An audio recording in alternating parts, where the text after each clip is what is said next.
Fat is great for stabilizing blood sugars, but you don't want it to be stabilizing you at 270. You want to be stabilizing you at 117. So it is a major thing. It is imperative that you have a game plan with your care team to address a high fat meal. And if you don't, your care team's not doing that. My team and I are here to help. We're all dietitians. We all have the beat ourselves. We get it. We understand. But besides that, whether it's us or whether it's somebody else, you have to have a game plan for fat. You cannot, because you'd be like, oh, I don't really eat carbs. I don't have to worry about it. But you do, because if there's no carbs, meaning that protein will break down into glucose, and then that fat will still keep your number high. It just may not be as high as if it was carbs. So now that I've melted your brain, no, I'm totally kidding. But now that I've brought that up, it's something that's really freaking important to do. Cannot understate how important fat is. Protein, extremely important to the equation as well. But from a blood sugar standpoint, fat is going to do a lot. Welcome to the Your Diabetes Insider podcast, where we take all of the mysteries of blood sugar control, focusing on nutrition, exercise, and any of the other 40 plus factors that may impact your blood sugar. If you don't know me, my name is Ben Zeal. I'm a registered dietitian, certified diabetes educator, strength and conditioning coach, and I've lived myself with type 1 diabetes for over 20 years. And I am here to share everything that I have learned in both my personal and professional experience so you can live that incredible diabetes life. So get ready and let's dive right into today's episode. What is going on? Welcome to this episode of the Your Diabetes Insider podcast. Also, happy National Diabetes Awareness Month, in case that was something that you hadn't been thinking about. And I hope you're doing awesome. And today, got my flu shot, something that's probably a good idea if you live with diabetes. Don't feel obligated, but I think it's a pretty smart idea every year around this time. But in honor of National Diabetes Awareness Month, as I just digressed and got off on a tangent, I wanted to go over 8 things that I wish I knew earlier about diabetes that would really move the needle for me back then. And whether you've had diabetes for 8 days, 8 weeks, 8 years, 8 decades, who knows, then I feel like you can probably get some sort of knowledge from this, or at least get a friendly reminder of something that is important when it comes to managing blood sugars, whether you live with type 1, whether you live with type 2, to ensure that you're feeling your best. At the end of the day, that's all we want, right? We want to be in range as much as humanly possible. We want to feel our best, and we want to have a life that we are not restricted by this condition that we did not ask to have, right?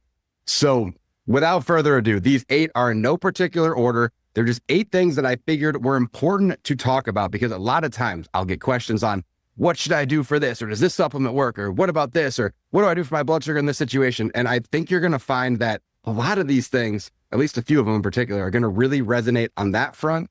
And then in general, there's things where you may have thought of it, you may not have even heard of it, but again, important to talk about. And other people may not bring it up. Your care team may not bring it up, but I'm going to make sure I bring it up so you're exposed. So you have this knowledge as a person with diabetes, or as a friend, sibling, parent, etc., of someone with diabetes. So first things first, this one I wish I knew way back. If you don't trust your blood sugar reading, test again. And if you still don't trust it again, test a third time. And you might be saying, what do you mean, but I don't understand. First things first, if you're on a CGM and the reading seems off, test with blood. Especially recently with some of these, Dexcom readings being off by 50, 80, 100 points. But if you're finger sticking and you're thinking, this doesn't match how I'm feeling at all, try a different finger, wipe said finger off, and then test again. Prime example of this, I was like 9 or 10 years old, and I tested and my number was like 315. I'm thinking, why am I 315? Like, this doesn't make any sense. There were no CGMs back then, right? But I did exactly that. I wiped my finger, I tested on a different finger, tested again, and I was like 185. These are not exact numbers, but you get the gist of how far apart they were. So I'm thinking, was there a problem? And then I realized, you know what? I had just eaten lunch and there was probably still something on my finger that then influenced the blood sugar. So that can happen. Another great example of this, way back again, I was swimming. Chlorine. Talk about something that messes with the blood sugar readings. Holy cow. I tested and it said HI, like high, like off the charts, 500. I'm like, there's no way. Test again. LO. I'm like, oh, I don't know what's going on here. So I tested a third time. And so the reason I bring up testing multiple times is, let's say, for example, you test once. And like I said in the first example, you're, 300. You don't believe that. You test again and you're 185. Now, which number do you believe, right? It's not like they're even close where it's like, 185 and 197. Okay, they're relatively close. It's one and another. So then you do that third one, and you kind of see where does it land closer to? Does it land closer to the 185? Does it land closer to the 315? Then you have a better idea. And you might be saying, the strips can be expensive, et cetera. And yes, they can be. But what can be even worse is working off of a blood sugar that you don't know what it is. And then you're basically flying blind and hoping and praying for the best, which not a situation you want to be in. Second thing, I wish I knew, way back in the day would have saved me a lot of heartache and pain, et cetera. Fat is as much of a potential impact on blood sugars as carbs. And again, controversial statement, because if you drink olive oil, don't do it. But if you drink olive oil in a vacuum, nothing's probably going to happen to your blood sugar right now. But in combination with carbs, fat is going to slow that digestion down. And then hours after the fact, numbers will start creeping up and eventually peak. And then it's really hard to break through because it's basically like a force field against, if you're on insulin, against insulin. So keep that in mind. Fat is great for stabilizing blood sugars, but you don't want to be stabilizing you at 270. You want to be stabilizing you at 117. So it is a major thing. It is imperative that you have a game plan with your care team to address a high fat meal. And if you don't, your care team's not doing that. My team and I are here to help. We're all dietitians. We all have the betas ourselves. We get it. We understand. So of course, holler at me over on social or go to yourdiabetiesinsider.com. But besides that, whether it's us or whether it's somebody else, you have to have a game plan for fat. You cannot, because you'd be like, oh, I don't really eat carbs. I don't have to worry about it. But you do, because then there's no carbs, meaning that protein will break down into glucose, and then that fat will still keep your number high. It just may not be as high as if it was carbs. So now that I've melted your brain, no, I'm totally kidding. But now that I've brought that up, it's something that's really freaking important to do. Cannot understate how important fat is. Protein is extremely important to the equation as well. But from a blood sugar standpoint, fat is going to do a lot. Numero tres.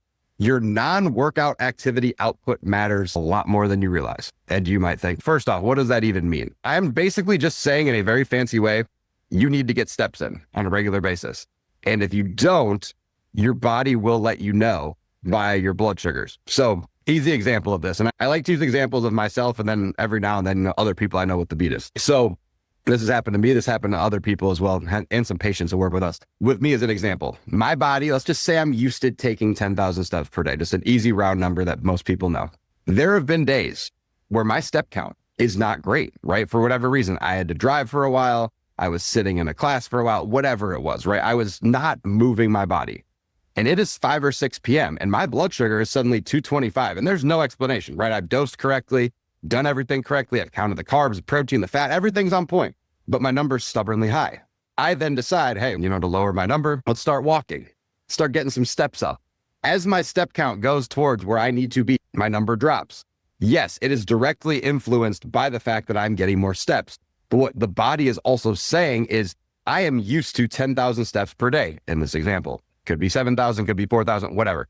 I am used to X number of steps per day. You are not providing these number of steps. Something is wrong. Therefore, I'm now insulin resistant because I'm used to this amount of activity and it is not happening. So it's something to keep in mind. If you are having a stubborn high blood sugar for no reason at all, and you realize, wait a second, I was doing fine, but suddenly I didn't really move my body today as much as I'm used to, it is a problem. And that will cause a stubborn high. And again, I don't care, type of diabetes, insulin, no insulin, et cetera. This will happen. So it is imperative. Do your best to get the steps in. Even if you're like, well, I'm on a 12-hour car ride, take breaks, right? Take breaks while you're on the way. Maybe go on a long walk before you start. Do something to get those steps in so you don't feel like, A, you're insulin resistant and feeling like garbage, but B, you don't feel like you're potentially running higher than you have to for no reason. A couple of years ago, it might have even been, I don't remember, I think it was a couple of years ago, I had to come back after one of the nasty hurricanes. And I still made sure within the 24-hour span that I hit my minimum step target because I knew if I didn't, my blood sugars would not be happy. And I was in the car that day for like 13 hours. Number 4, and this one's for the newer diagnosed people, or if you've been diagnosed but you don't have this. If you're diagnosed today, get a CGM as soon as humanly possible, a continuous glucose monitor. Then wait and see on the rest of it. Meaning, if you are diagnosed with type 1 diabetes today or type 2, try to get a CGM as soon as humanly possible because it will make your life that much easier. After I just talked about how they sometimes are not accurate, they're still usually accurate more often than not. And so what you want is this tool in your corner that's going to tell you your blood sugar every 5 minutes, going to tell you the trend up, down, sideways, whatever it is. And it's going to prevent you from having to prick your finger constantly every couple hours. And in terms of other things, whether it's medications, insulin pumps, all that, let it be for a little bit. Your doc, if you're diagnosed with type 1, might say, hey, going to put you on some injections. Here's how we're going to do it, etc. roll with that for a little bit. Don't feel obligated to just jump on a pump because they tell you it's super, super easy. Experience MDI, multiple daily injections, first. If you're type 2, obviously different conversation. You don't need to jump at every single thing, but listen to the doc, follow the lead. But if you are type 1 especially, don't just jump to a pump. Learn the MDI process. It's not necessarily fun, but a lot of times you can have amazing control. You can still feel really good, and you don't have to feel obligated to get on this pump just because somebody tells you that you should. You want to have an experience of what it's like to not have one. If your numbers are constantly up and down like the Rocky Mountains, different conversation. But it's something to definitely consider and definitely think about, because you don't need to rush into it. But getting that CGM, you should rush into getting, because that thing will absolutely be life-changing regardless of the situation. Numero 5. Look at my math. Medication timing matters big time. And this was something I personally did not really believe. And I was not really told a whole lot about this growing up either, right? I had this for 26 plus years at this point. And they would just say, oh yeah, take your insulin before the meal. Cool.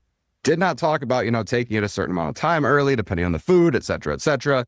That really got to me. I had no idea how much it was impacting me until I finally started doing it and then realizing, wow, that makes a massive difference. And again, if you're type 2 and you're like, they're saying, hey, take this 30 minutes before a meal, take this an hour before, take it. Don't hesitate and wait, because what's all that's going to happen regardless of what you're taking is the food's going to hit first, your blood sugar is going to go up higher than it would have otherwise. You're going to feel like trash that could have all been prevented if you were just a little more proactive at what you need to do. And I'm not hating, I'm not throwing shade, I'm just telling the honest truth here. That's all it has to be. It does not have to be anything crazy. You don't, I need to calculate all this out. You don't. It's not 1982, fortunately. But at the same time, you still have to pay a little bit of attention to make sure you're taking it soon enough so you don't have to stress, because otherwise the food will hit earlier than the insulin, you will go high. Don't take it 40 minutes early and then don't eat and then, oh no, I'm going low. Like, that's asking for it as well. But make sure that the timing is on point and emphasize it. It doesn't have to be anything crazy. Like, I'm not out here being like, you must do it do what's best for you in that situation. There's nuances. There's time to take it extra early. There's time to take it less early. That's okay. The key is just making sure that the timing is on point with what your care team has specified for you, depending on the food you're eating, depending on the time of day, the meal, your activity level, etc. Another one, and this one's a big one. This one I cannot emphasize enough, and I know I talk about it plenty, but you have to find the recommendations that work for you and your body, not whatever is suggested, not whatever the American Diabetes Association says is the perfect way to do it. What is best for you and your body? That's something that we talk about with all of our patients. We want to find what way of eating is best for you. Is it lower carb? Is it higher carb? Is it medium carb? What is going to be best from an exercise standpoint? Do you like working out? If you don't, what do you like doing that gets your body active? How can we build some strength training into it and maybe work our way up? But it's not this, hey, the ADA says you must have, 50% of your calories coming from carbs and 12% coming from, I'm starting to make all this up, but there's a lot of pushing of carbs by the ADA. And I'm not hating on the ADA. I think the ADA does a great job for certain things, but a lot of the, hey, we're putting everyone into this box and you got to just fit within the box. It doesn't work for most people with diabetes. You get the knowledge at the beginning, right? You're first diagnosed. Hey, you're going to eat 30 to 45 grams of carbs at this meal and 45 to 60. No, you don't have to go in 15s. You can go in 6s. You can go in 12s. You can go in 13s. It doesn't really matter. What matters is making sure that you have the ability to keep your number in range by what you're eating and how you're appropriately dealing with medication. And that's it. You have to find what is best for you. These overarching things, they are, quote, recommendations, but they are so slow to move. Like, I remember, and this is way back, that's over 10 years ago, but going to the ADA conference, I was a PhD student at the time, and we went as a research team because we were all focused on diabetes, which was great. And they were talking about nutrition. I sat in on one of the nutrition talks, and they were all things, everything they were talking about. This is 2015, 2016, you get the idea. Everything they were talking about was something that I had already known about from over a decade before. And I'm not saying that's a problem, but it's a complete, huge, massive problem. Because if that was the research coming out at that point that was already well known enough by people that were relatively educated in the diabetes space, what does that mean right now? That means that the knowledge coming out and getting proven right now was probably the stuff back in 2015 when I was a PhD student that was starting to get researched and discussed. It moves very slow. So these recommendations take a long time to change. So that is probably part of the reason why, if you're diagnosed now and you were diagnosed in 1999 like me, you've got this situation where you're getting told something that's way out of date. I was told back then, 60 to 75 carbs at dinner, 45 to 60 at breakfast. That was for me as a 7-year-old child. There are people still getting told that now, but they're a 37-year-old woman. Like, there's no universe where a 7-year-old kid is getting the same food as a 37-year-old woman. Like, it does not happen. It needs to be matched to the person. So please find a care team, if you don't already have one, that is advocating for what is personal for you and your best situation, not just putting you into a giant blanket statement with everybody else in there that they're wanting to, deal with, so that you're patient number 74. Like, you need someone that cares about you and spends the time with you to get you what you need. This next one, I love this one, yet it's not a fun one. And this is the one that I was mentioning early on where people are like, oh, what about this supplement? Or is this going to solve all my issues or whatever? 80% of the success in diabetes is doing the boring foundational things for a very long time. This can probably be applied to most areas of life if we're being completely honest. But the things in diabetes that are going to work, that are going to be the things that make a difference in your blood sugar management, we call it the Holy Trinity, right? Nutrition, exercise, and then of course, medication, diabetes management, right? The big thing here is they're not sexy. It's not like, oh, well, I started taking this berberine supplement and everything got better. Like, it's not going to be that quick. It's going to be, can you keep up these very relatively minute things, relatively ordinary things, just for a very long time? That's how you're successful in diabetes. 80% of it is that. Yes, there's going to be that other component of, this supplement helps a little bit, this supplement helps a little there, sleep, etc. But it's not going to be this wondrous, crazy situation. It's going to be, hey, I nailed my nutrition targets at breakfast, lunch, and dinner. I hit my nutrition targets at snacks. My medication was on point. I got my workout in. I got my step going. I'm sleeping good. My stress is down. These are the things that are going to make a difference for you. I don't want you to think anything different from just because you hear from someone else, maybe on social media, that, oh, if you just try this one trick, like, there's no one trick. Trust me, at this point in time, if there was a trick, pretty sure I would have come across it by now. Like, I'm pretty tapped into this space, I like to think. So if there was a trick, you would know. And I would be the first one to share it with you, because I want the world to be a better place with diabetes, right? I want you to feel better. So do the boring things. Do them for a very long time. They are not always fun. They're not always, oh my God, this is the most exciting thing. But it works. And it works for a reason. And then finally, with diabetes, and this would have been really helpful for, 7, 8, 9, 10-year-old Ben. There are perks. I'm not going to say that there's millions of perks, but a couple easy ones I can think of off the top of my head. One of them, sporting events. I can bring in water. I can bring in food. Yes, I have absolutely gotten into shouting matches with people regarding bringing in water. But most of the time, you just go to whatever I hate to call it the disability gate, but you go to the ADA compliant gate. If they say anything, you mention you have diabetes. And typically at that point, you're good. Prime example of this last year, might have only been last year. I don't know. It was at least in the last couple of years. Went to a game, good old local, Tampa football stadium. And we're walking. I've got a water bottle with me. It might have even been 2 because it was hot as hell outside. And we're walking past one of the gates to go in with the ticket. I knew, because of previous history at the stadium, I had to go into the ADA gate or I would get absolute hell. I wasn't even to the ADA gate yet. And this person who's, monitoring the people going in, all the ticket holders, wherever, the people that are going to the game, you can't bring that water in. I'm like, first of all, lady, I'm not going in here. Second of all, yes, I can, because I have diabetes and I need it for my health. You're not allowed. You can buy one. And then I'm like, are you going to buy one for me? And you can see how this can start to get chippy. So I just kept going towards my gate. I get to the gate. I mentioned, hey, I've got insulin-dependent diabetes. I've got this water. They're like, would you like a fridge for your insulin? I'm not making this up at all. Like, would you like a fridge for your insulin? I just went from 500 feet the other way, someone barking at me, telling me I can't bring water in, even though I have a medical situation, to the next gate that says, would you like a fridge for your insulin? Again, I'm not saying that it's an amazing thing, but if you got to live with this thing, you might as well find the perks in it, right? That was pretty awesome. And I will say, knock on wood, most of the other stadiums, they've been pretty reasonable. Another thing, and you probably know this, but you may not, the National Park Pass, you can get one for free. You can go into any national park for free. I didn't think this was a massive deal. And then I had the pleasure of going to the Grand Canyon. And I literally just straight up, we roll up to the window. I asked the lady, I was like, hey, I've got this, I've got insulin-dependent diabetes, I don't know how this works, but I figured I would ask you about it and kind of learn the process. I kind of assumed, okay, maybe I'll pay today and fill out a form, whatever. She literally just had me fill out this clipboard, and I signed my name on this card. And now I have this little card that I can take to any national park. And I don't know if I'm supposed to say this or not, but if you listen this far, you deserve to know. We left the country and there were some international, castles, whatever experiences, right? Different places, landmarks, we'll call them. And they're like, hey, we'll charge you, 10 euros or £5 or whatever it is to get in.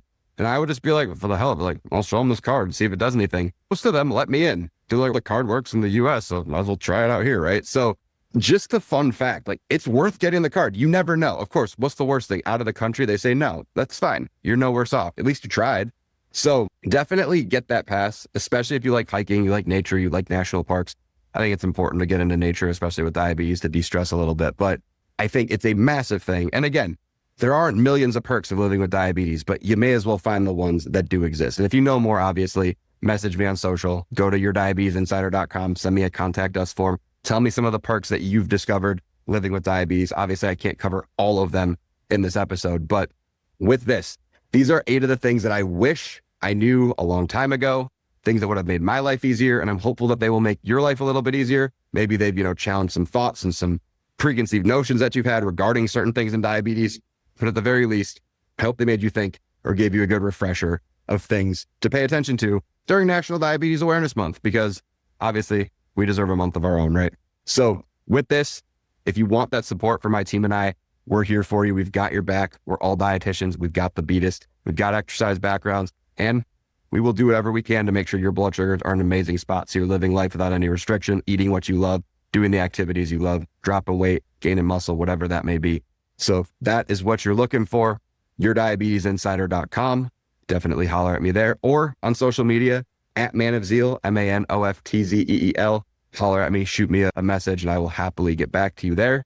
And if you're loving the podcast, listen on Apple, on Spotify, please drop a 5-star review. It would mean the absolute world to me. With that, happy National Diabetes Awareness Month, and I will catch you in the next episode. Hope you're ready for the next episode. Hey.